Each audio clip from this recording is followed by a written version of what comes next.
Good afternoon. I'm sorry about that start there, but Joe is the other side of the camera and he is doing some tomfoolery, trying to distract me. So there's a couple of people on already.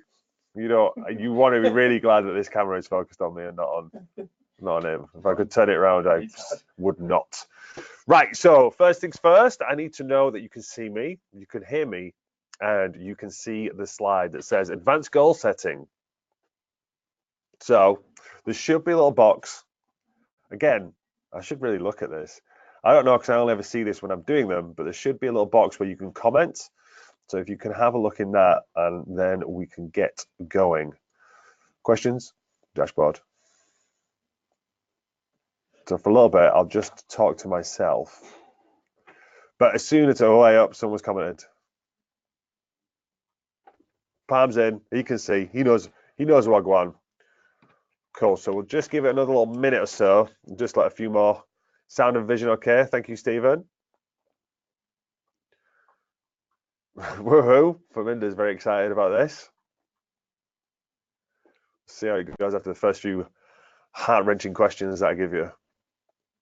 So I'll just fill some time right now. So what we're looking at today is the advanced goal setting. So what we're looking at is setting out a clear path for you guys to get to your goals. So we kind of need to know where we're at now and then where we want to be, and then we're going to build in that clear path of how we're going to get there. That is the kind of the plan for today. So you're going to take notes. I'll ask you some questions along the way, but I want you to go back and don't rush these answers because they're going to take a lot of thinking about. They're going to take a lot of kind of looking at yourself and questioning what you do and why you do it and why you want things. So don't rush through it. Again, take some notes. You can write down some bits and bats now, but I'm going to send you the recording of it so then you can go back through it. Like, take your time because obviously this means a lot to you, or you wouldn't have invested your money, put some skin in the game, and got involved.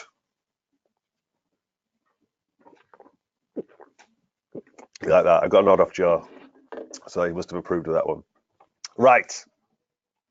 Let's get crack-a-lacking. So first things first, we need to figure out where we're at. So what I want you to do is, what I'm going to say, where should we start? I want you to write down your body, health, fitness, confidence, happiness, and mindset. So we've got 6 bits to work on. So body, health, fitness, confidence, happiness, and mindset. And I want you to mark yourselves 1 out of 10 on each of those where you're at right now.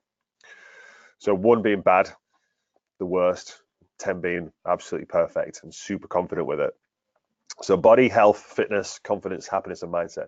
Mark yourselves at 1 out of 10 on where you're at right now. So we need to know, we need to set our starting point, and then we'll look at the goal. Oh, nice one, Joe. Then we'll look at the goal, and then we'll work through from there. So body, health, fitness, confidence, happiness, and mindset. 1 to 10. So just give me a little nod once you've written those down. Give me a little yes, I've done it. Joe, you can join in if you want. I could do.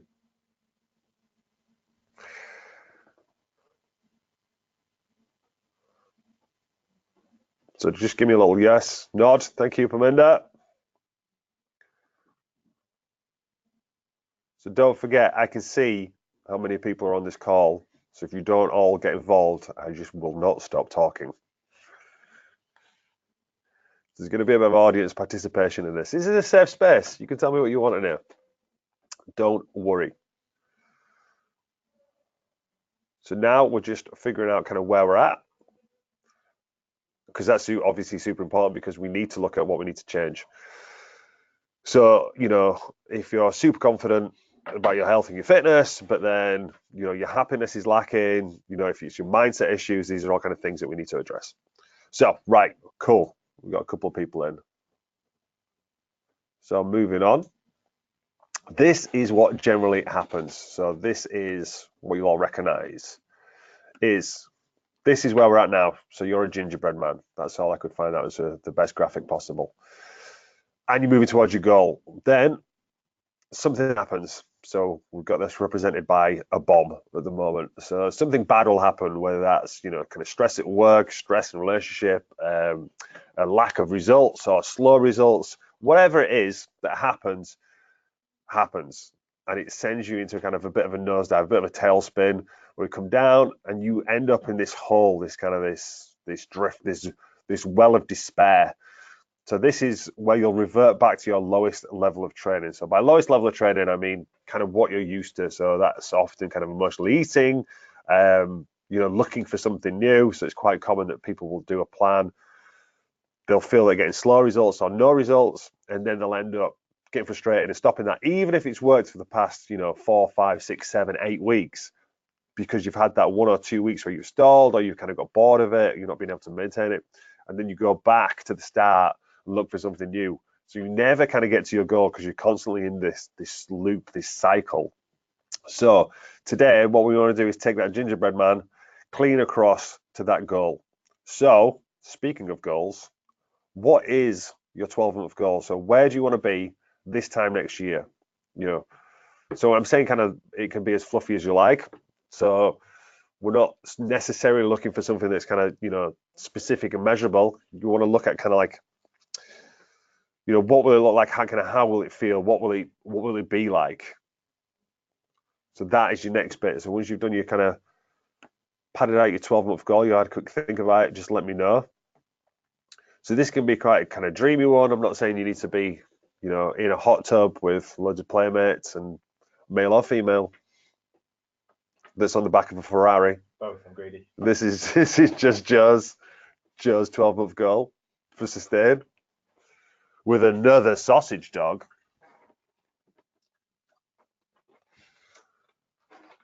So we've kind of established where we're at, and now we're establishing where we want to be in 12 months' time. So obviously some of you guys will sign up for 3 months, for 6 months, back on for a couple of months. Whatever it is, we're going to look that long-term kind of 12-month goal, and then we're going to break it down as we go. So setting that 12-month goal, that's what we're doing next. And then we're going to move on and break that down a little bit.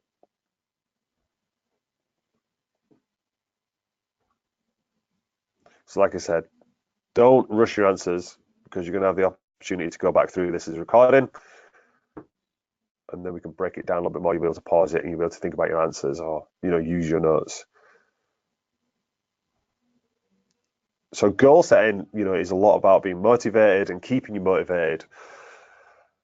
Even that bomb could be a lack of motivation. So, I wouldn't be able to count, because I'm not that smart, how many times we see people start with amazing motivation and amazing, strength and gusto and all the goodwill in the world, to kind of fall off about, kind of 3 or 4 weeks in, because they're not completely clear of the goals, and it just isn't that painful for them.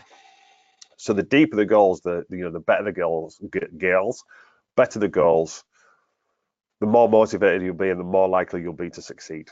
So looking at your goal now, your 12-month goal, I want to know why. Why is that important? So we are often kind of going about your whys, but it's super important. If your goal is to lose a little bit of weight, it's not really going to keep you going. It's not really going to keep you motivated. I need to know why it's important for you to lose weight. Is it because, you feel that it's holding you back in your work, in your relationship, in finding a relationship? Is it holding you back, from doing things that you enjoy doing? Did you used to go, play netball or football or things like that, and you feel, not confident enough to go do those? Do you want to be able to take the kids swimming to the park and things like that, and you feel like you can't do that because of how you look or how you feel? So your why is super important, again, for keeping motivated. So look at your goal and figure out why it's important. So it's important to ask yourself a couple of times why. Why do you want to lose weight? Oh, because I want to, wear nicer clothes. Okay. Why is it important for you to wear nicer clothes? Because I want to feel attractive for my partner.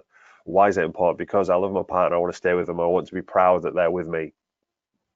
So already we've gone from losing weight to someone wanting to, keep their partner, well, not keep their partner, but keep their relationship happy. So it's a much more powerful why. So we've got goal, we've got why the goal's important. Next one we're going to ask you is, what's stopping you? So what is stopping you from getting to there? You know, what has stopped you in the past? You know, what is the reason that you're here? You know, what do you need help with? That's what we're kind of breaking down now. And this is things that you can convey over to your coach. So is it a lack of kind of clear goals? Is it not actually being sure what you want? Is it a mindset issue? Is it a skill set issue? You know, we'll kind of talk about this later on. But do you just not know what you should be doing? Is it, you know, kind of confusing? Is it conflicting results? So what has been stopping you right now? Is it a lack of consistency? Is it, you know, kind of the stories that you tell yourself that it's different for you because of X, Y, and Z? You like that one, Joe? I like that one. Stories is a big one. Like it. Yeah, stories is a big. Fenton's just right at my feet if I get distracted. Stories is, it's not an excuse, but it's a big reason that people kind of talk themselves out of things. And even from a PT background, I'm sure Joe's seen it as well. I'll give you a nod. You can see if you might be getting people to do some deadlifts or overhead presses or whatever kind of weight it is, and then you put more weight on and they talk themselves out of being able to lift it, even though you know they can. So you get people who just go, I can't lift that. And what is it? Those who say they can and those who say they can't are usually right. Both usually right. Yeah.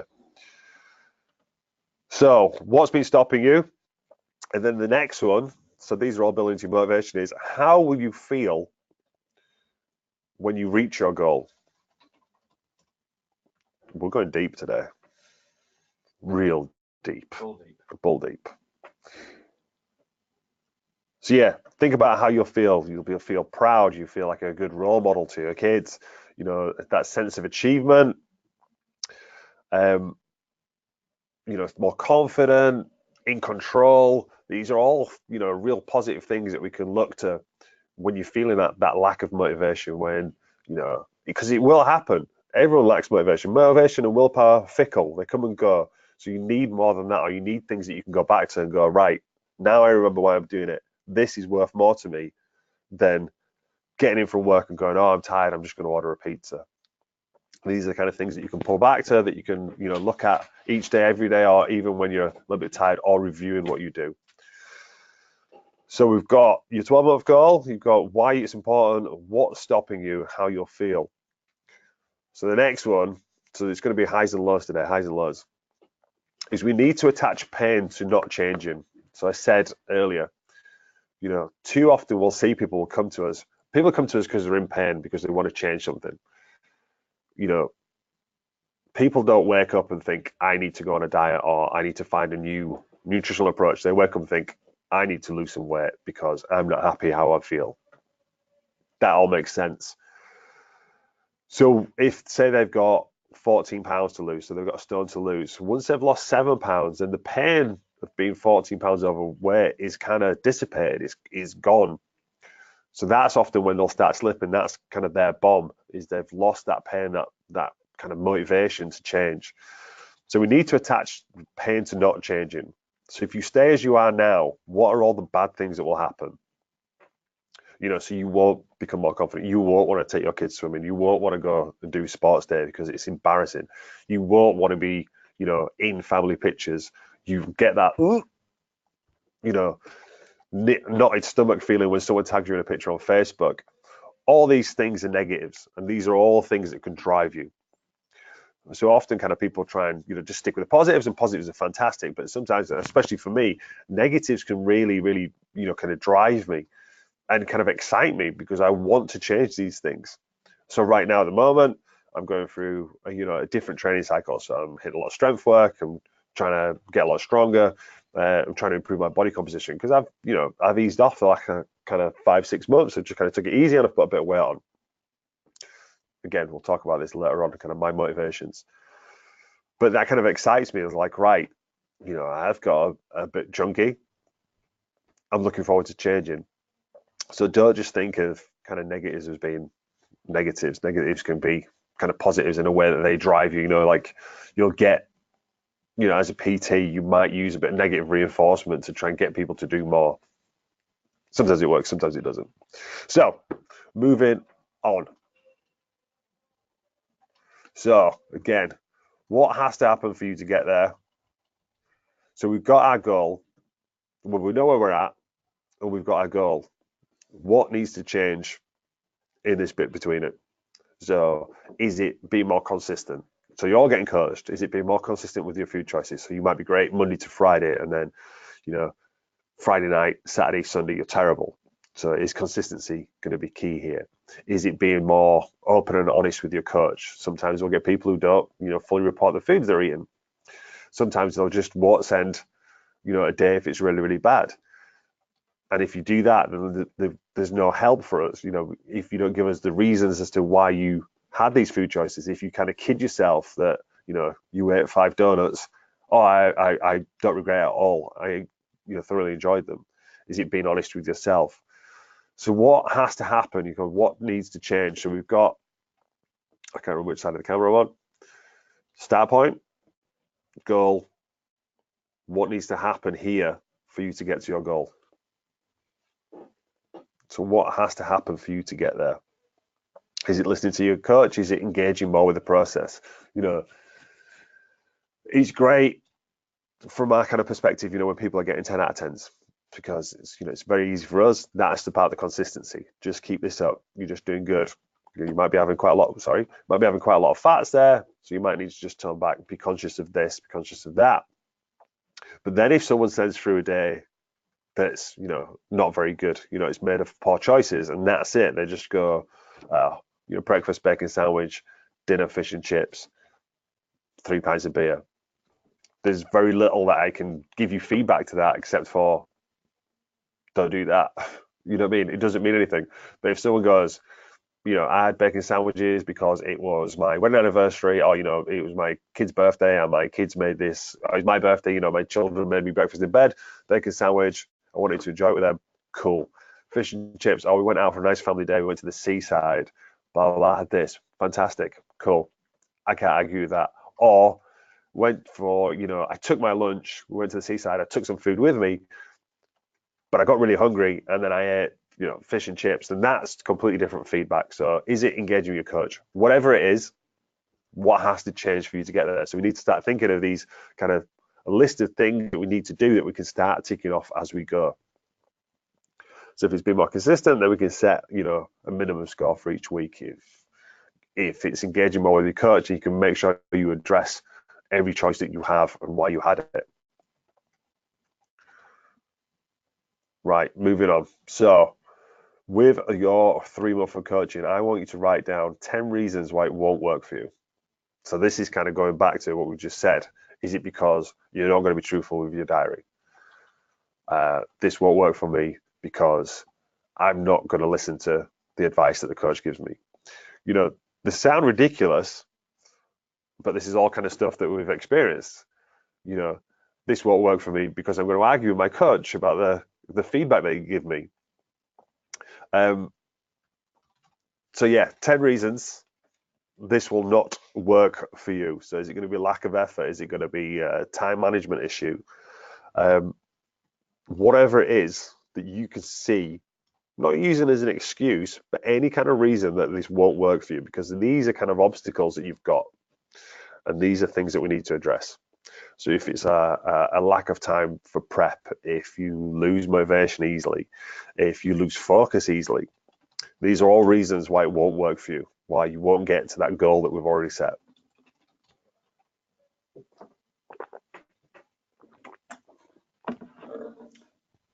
Fenton's now asleep. I'm trying to move my mouse, it's down here.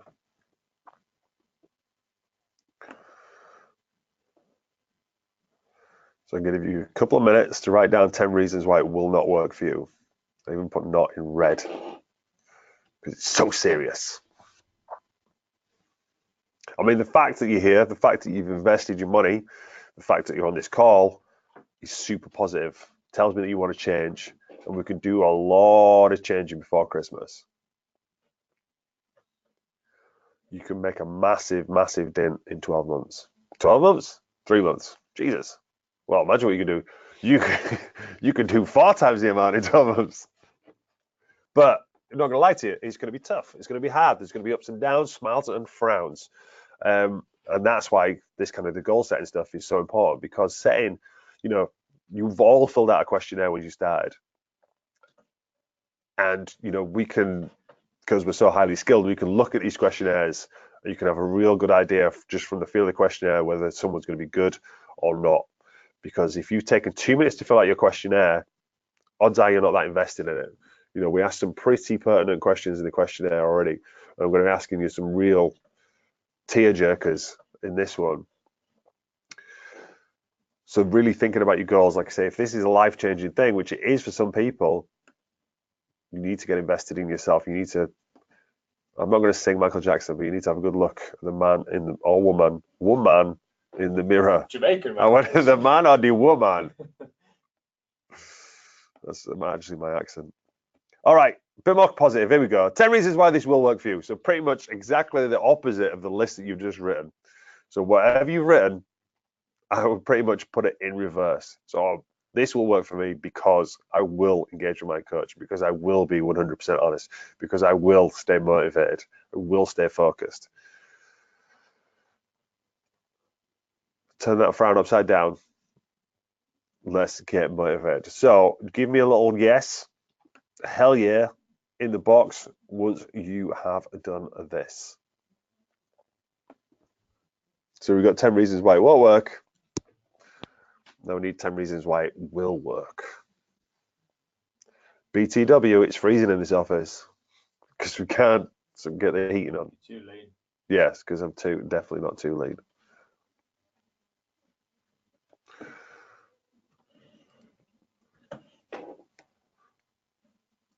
But kind of these, this goal setting stuff is all stuff that me and Joe have done ourselves, kind of business-wise. KPIs? Yeah, not a big fan of KPIs though. Yeah, KPIs, goal setting, kind of in business, in our relationships, in our, mindset, fitness. They're all things that, we need to address as well, because we are human. We have our own ups and downs. We're both going through a bit of a fat phase at the moment. Oh. Joy's really fat. But again, it's kind of good that we both support each other in our own special way. Joe, particularly by teasing me. But going back to that negativity, that's kind of what drives me. Is like, well, I'll show him because I'm old enough to be his dad. Right, how are we getting on? We've got 10 reasons why not and 10 reasons why. Give me a yes.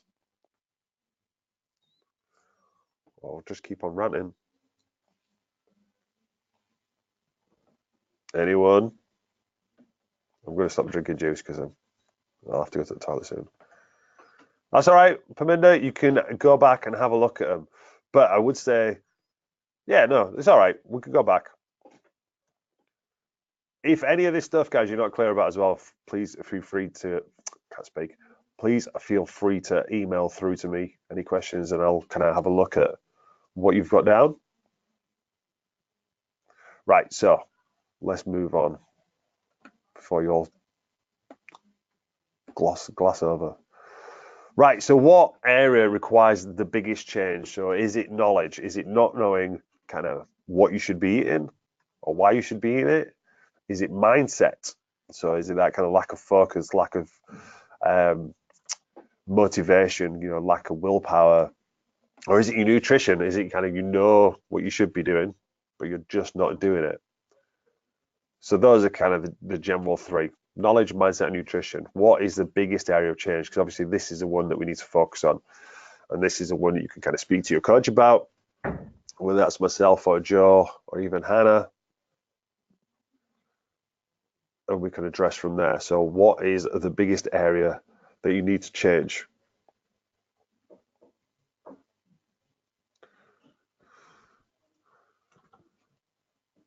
Just put it down in the box. Let me know what it is.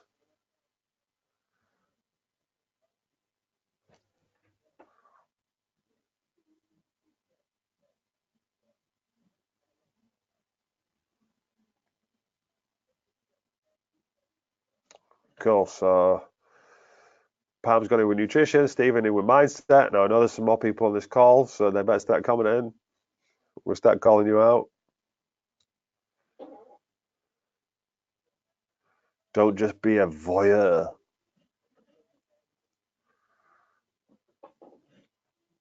Okay, so last Pam. So with nutrition, Pam, what do you kind of struggle with? Where's the struggle?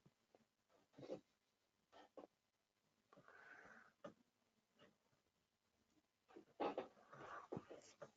get some fast typing going on. Integrating the plan with real food as opposed to space food? No. Sorry, mate. Just gives a few more details on that.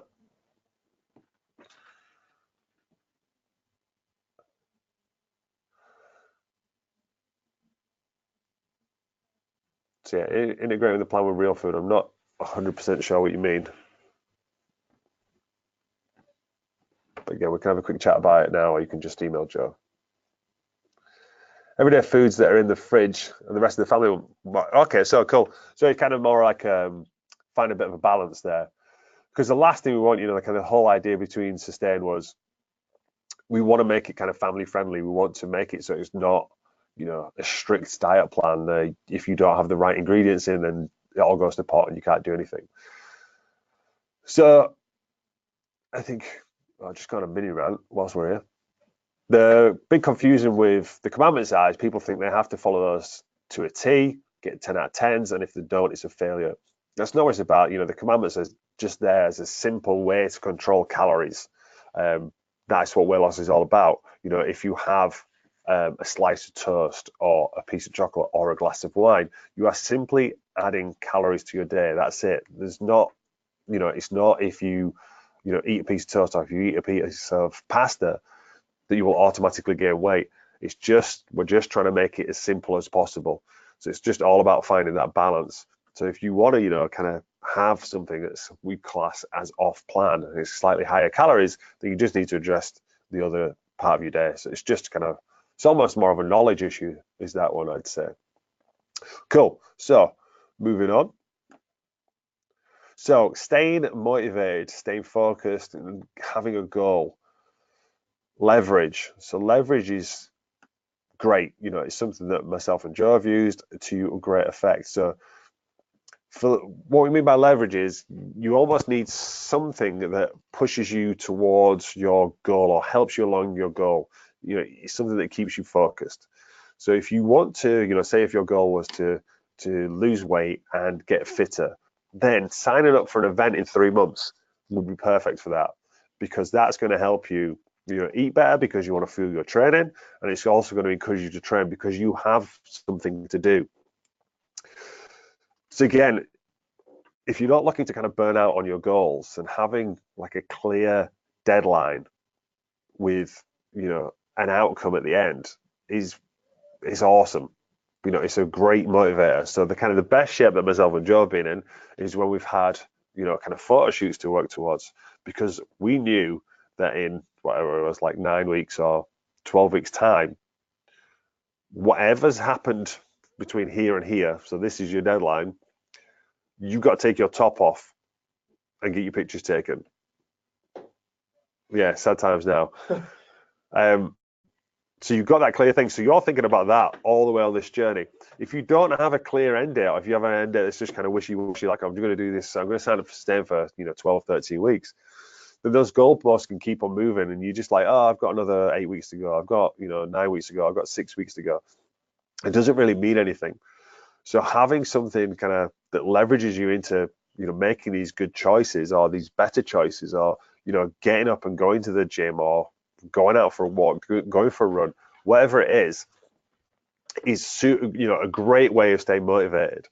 So it doesn't have to be a photo shoot. It could be a holiday. It could be an event, so a Tough Mudder, a 5K, a 10K, a half marathon, a full marathon, a mini triathlon, whatever it is that's going to help you along that process. But having that kind of clear end date is key, because you need to kind of get to that, and it's just like, did I do my best? Did I hit my goal? Yes or no? What have I got down? So yeah, I've written down kind of event, a photo shoot, a holiday, a wedding, some kind of accountability post or a video. So you might sign up. So for me personally, I signed up for a CrossFit event because that's going to make me keep on training. Then I'm going to make sure I fuel my workout, so I'm going to eat better. So if my goal is to get stronger and drop a bit of body fat, then that's a perfect kind of bit of leverage for me, because I need to turn up on that day, and if I'm not as strong as I want to be, I'm not as fit as I want to be, I'm too heavy, then that's going to be detrimental towards my performance.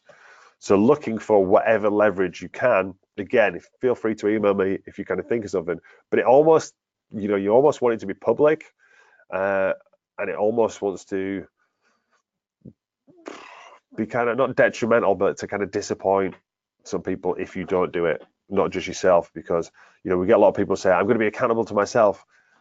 You've been accountable to yourself for your entire life, and you're already here. I'm sure Joey as well, I'm the best person at convincing myself that I deserve a donut. Because I can go, well, you trained really well this week, you've eaten really well, yeah, you definitely, you've not eaten many calories today, you can definitely have a donut, you can definitely do this. Oh, well, it won't hurt if you don't go in and do any training today, and yada yada yada. So you need something that's going to keep on pushing you along. So leverage is a great tool to keeping you motivated, keeping you focused, having that clear deadline, a clear period of working, and a clear outcome. Again, when we go into process-based goals, then this is also a good one to come back to. So what is your 3-month goal? So I know you'll have put this down in your questionnaire, but we want to go into a little bit deeper of this. So again, we can go back to the stuff that we did at the start. 12-month goal is kind of, what's your 3-month goal? Kind of why is it important? What's stopping you? How you'll feel? And then, what's the pain of not changing? So is it, for me, okay, so I don't like when I sit down, I can feel, my kind of like my stomach fat kind of folding over my pants. Yeah, it's not pleasant.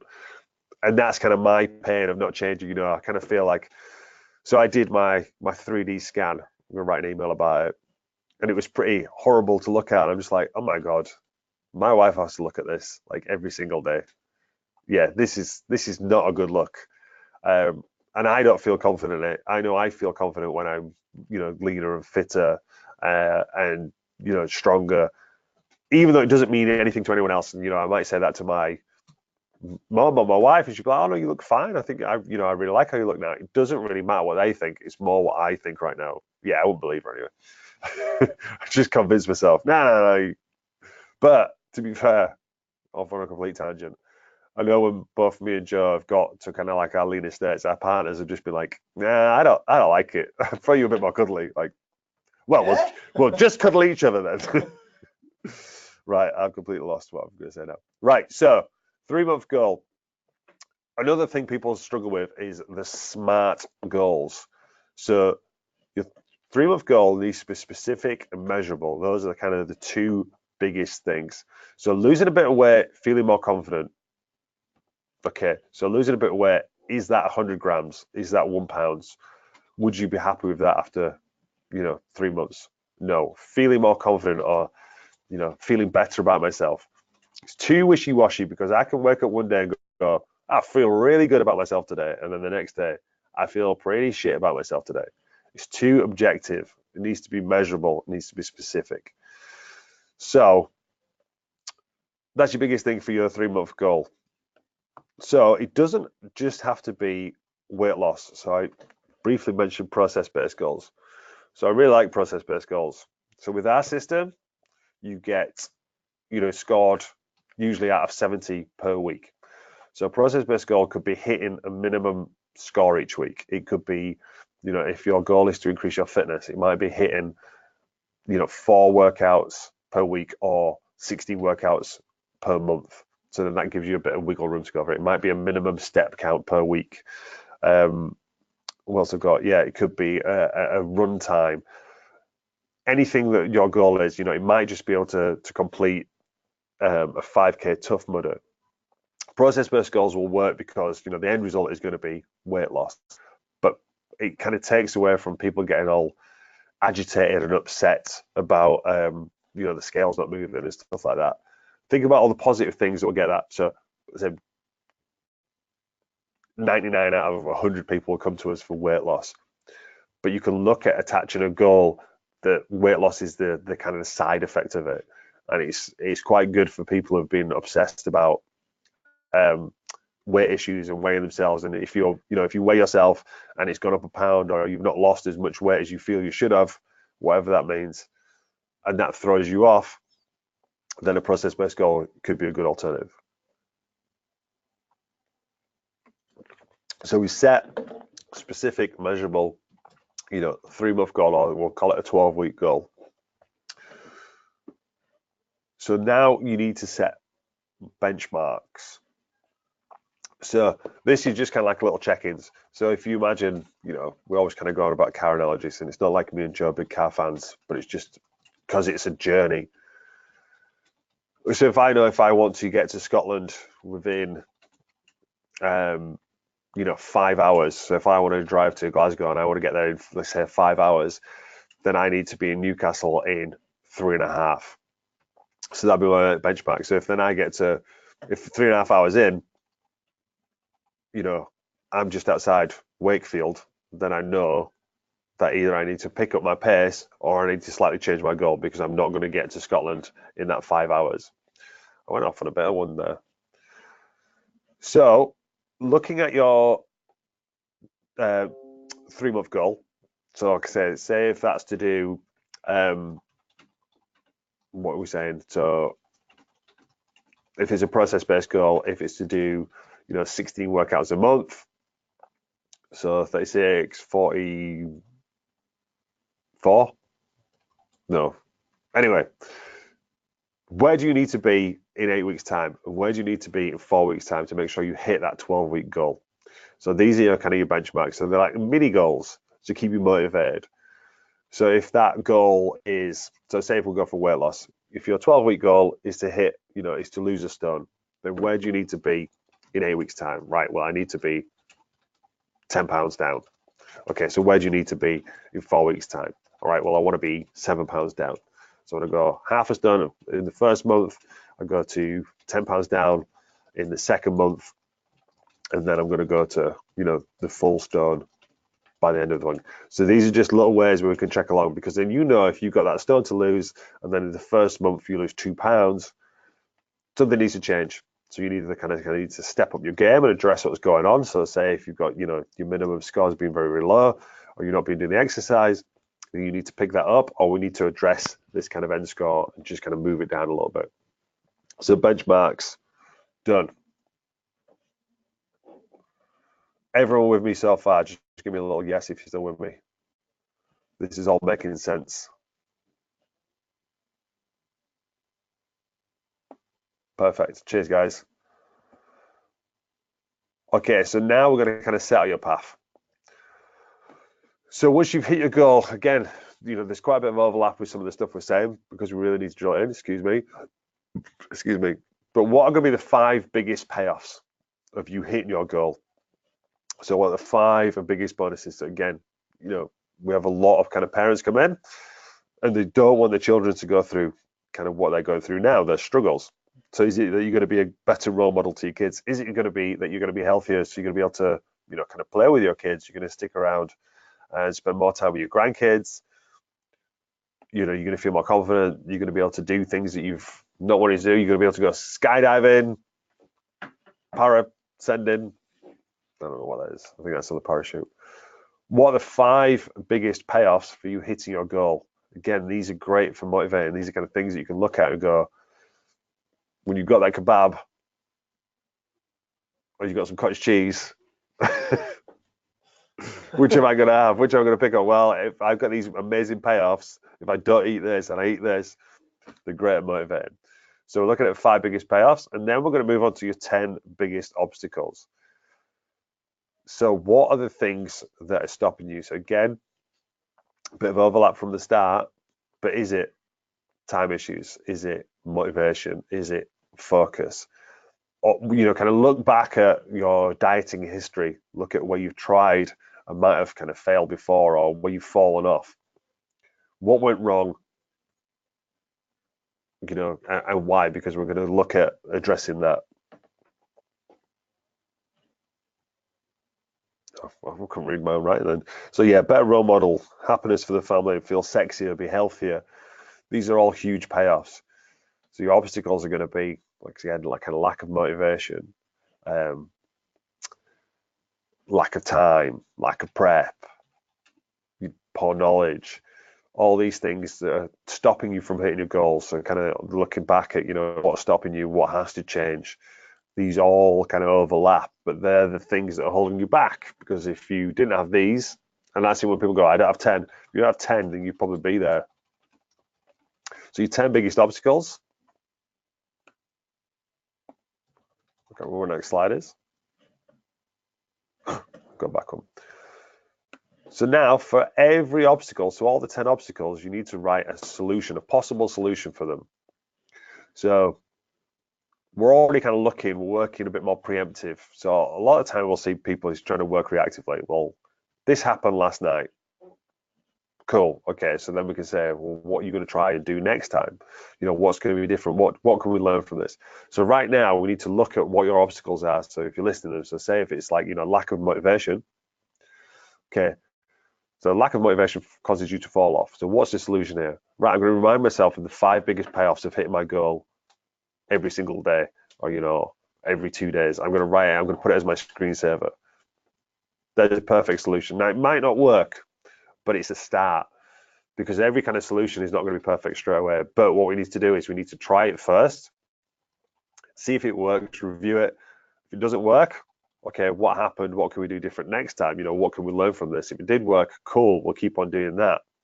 So if you kind of, I just find dieting really super, super negative, blah, blah, I feel like I'm missing out, yada, yada. Okay, so what solution is to structure some of the foods that you find kind of hyper palatable, that you really enjoy, that you crave when you're dieting, structure those into your week.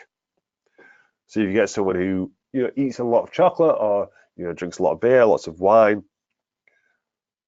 they're not going to go 13 weeks without having any of those things. So you just go, okay, well, what would be the minimum amount that you feel you could have?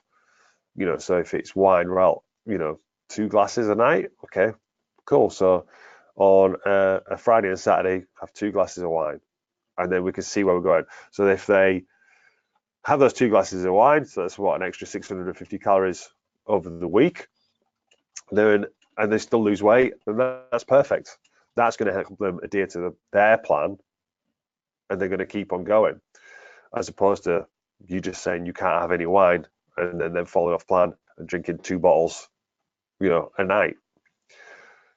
So just looking for solutions to your problems, to your obstacles right now, whatever they may be. Again, you can talk these through your coach, you can send them through to me. It's cool. I'll have a look and offer you some suggestions. So next thing I've got, like, if you don't keep score, you can't win. Everything needs to be tracked. So this is, again, going back to the solution. So perfect one is saying, especially drinks, people don't like to put limits on the drinks. But if you don't do that, then we can't see what's working and what's not. So like I said, I've gone back to that example of someone having 4 glasses of wine over a weekend. Cool. So if they lose weight, fantastic. Keep doing that. If they don't lose weight, then we need to address something. And that's either going to be, pulling some food out of earlier in the week. So if they're having, 2 squares of dark chocolate every night, then, some of that's got to go. So you might go, okay, you can have 2 squares of dark chocolate every other night, or, Monday, Wednesday, Friday. And then you have, your 2 glasses of wine, or we cut down the amount of wine. So you're right, you've got 3 glasses of wine, and then we're already saving calories. But if we don't have kind of specific set out, then we can't measure anything. You don't know if you're winning. So if you just go, I'm going to drink on a Friday and Saturday night, and then one week you're drinking 3 bottles of wine over the weekend, the next week you're drinking 4, and then you're drinking 2, we can't kind of see what's going on, and we can't adjust, and you won't be able to win. So everything needs to be tracked. So I recommend as well that you get yourself a diary and you write down your own scores, so your food scores. So when we give you your feedback, write down your score, because the amount of people we get who come back to us and say, they'll get frustrated and say, I'm not losing the weight that I want to, or I'm not on track for my goals. This is really frustrating. And they'll go and do something silly like eat a load of crap. And then actually, when you send through the scores, it's littered with 5s and 6s and 7s and 8s, and there's barely any 10s. but because you only kind of remember the good stuff, it can kind of skew your idea of actually what's going on. So tracking your own, kind of food scores, your own weight is a great way of kind of seeing what's going on and seeing when you need to kind of like pull your socks up and level things out, keep things balanced. So it's not all about hitting 10 out of 10 every single day. The commandments are a good general guide for kind of food quality and kind of following on the path. But, if I drank a liter of coconut oil, I'd still get a 10 out of 10. So they're not the be all and end all, but they're a good indicator of what's going on.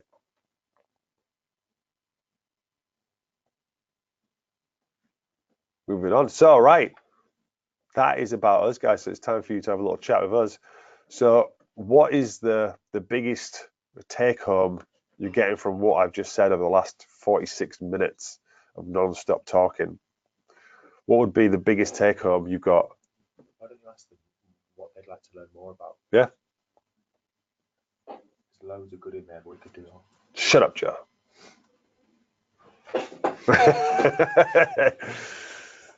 So yeah, what is the kind of the most pertinent thing that you've heard, or kind of what is your biggest takeaway from this so far? So obviously you got loads of work to do, you've got loads of homework to do this weekend. Takeaway. Don't mention takeaway.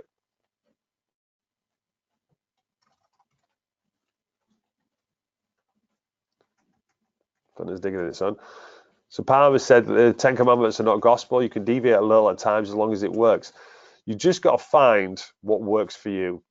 So I'm certainly not saying that you can just eat what you want, but your coach will be able to address it if they see you,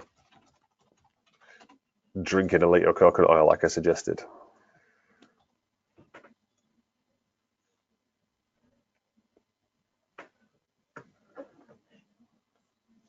Yeah, perfect, Stephen. Yeah. Oh, welcome to the call, Sarah. Yeah, so Stephen said he liked the idea that weight loss is a side effect. You need lifestyle focus. Again, and this is a great one for when people get frustrated about their weight loss, is they'll find that as a negative. And it's not a negative. You need to focus on the positives. So if, for example, like, this week, so right, okay, I've trained 4 times this week. My food's been really, really good. I've been getting lots of sleep. I've been drinking all my water. I've done everything right that's going to get me towards my goal of improving my body composition and getting stronger. So then if I step on the scales and they don't say exactly what I want to say, should I be disappointed about that? Or should I focus on the 10 things that I've done good this week, or this one thing that doesn't really have a massive influence on me? Because your weight is going to, all it is an indicator of losing weight, obviously. It's not the be all and end all because there's a lot that can influence it. So I've just drunk a litre of juice there whilst we've been doing this call. So I'm going to weigh a kilo more because I've got a kilo of water in my bladder, my mouse bladder. So Sarah says having process goals and hitting them, then the outcome will take care of itself. So yeah, so similar to Stephen, it is a good one. Having a reason to be doing this stuff. All right, so next question, last question, we'll say, what do you guys feel you need the most help with, or what do you need to know more about? How can we help you? I believe you, Sarah. Sarah's saying she was on the iPad. So yeah, where do you guys feel you need help, or kind of what questions you've got about anything that me and Joe can kind of address going forward? Because obviously, we put out a lot of content, and it's stuff sometimes that we think you might need, but obviously kind of hearing it from the horse's mouth is much better, so to speak, horse's mouth.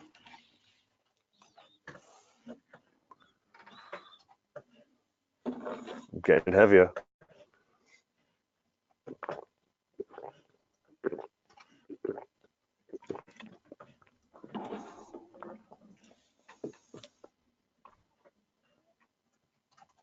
So where have you struggled in the past? What do you need help with? Kind of what questions do you have for us? Where can we help you?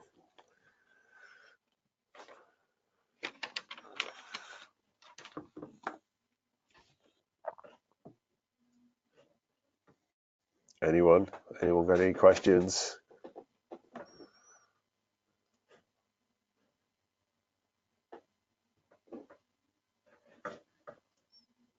Yeah, so Stephen just said, provide the accountability in short term, long term needs to be self-accountability. So again, kind of where we feel will differ from, your kind of generic food plan thing is we give people skill sets. So you develop skill sets. So just like Palms wanted, is you can look at food and just assess it and just go, right, so this is not an ideal meal, but all I'm going to do is I'm going to make sure that I tighten up and this, or I'm going to adjust my meal afterwards. Or even something as simple as you go out for, lunch with a friend and you end up having a chicken avocado and bacon sandwich. Delicious. Not taking that as a failure and then making sure that you have high protein, high vegetable, low carb, low fat dinner to kind of balance out those calories slightly. That is a skill in itself, to not go into kind of like a self-destruct, to not press the fuck it button and just go, well, this day is ruined. It's developing those skill sets that you need to then go off and just make sensible choices. Too many people in this kind of dieting world, excuse me again, chugging, feel that they need super strict rules to follow when you just don't. You just need to be sensible about your food choices and about your approach to food. And that's kind of what we preach. So Palm is saying, yeah, even though he falls off the wagon. So Palm's worked with us a couple of times before. Find the overall quality of my food choices is so much better. Indeed, because, even if you just take the first 4 commandments for each meal, so, hit protein, hit veg, healthy fats, and drink your water, that's going to massively improve the kind of the quality of your day, the food quality and the nutrition quality of your day, and it's going to have a positive influence on whether you eat a lot of crap or not. So, ladies and gentlemen, I think that will do us. So this will take a lot of time to process, and then I'll send out the link to the recording of this. And then, like I said, if you've got any kind of questions, or if you want me to have a look at any of your answers, you can just send them through to james@sustainnutrition.co.uk or speak to your coach. So thank you very much for joining us on this Saturday afternoon. Joe, do you want to come over and say anything? No. Enjoy your weekend. Come and stick your big blockhead on here so they notice you. Joe's got a massive head. I'm going to stand further back so my head looks smaller. Look how big his teeth are. I can't remember how to stop this now. Mega teeth. Right, thank you very much. See you later, guys. Thank you. Weekend, guys. It's not stopped yet. Yes.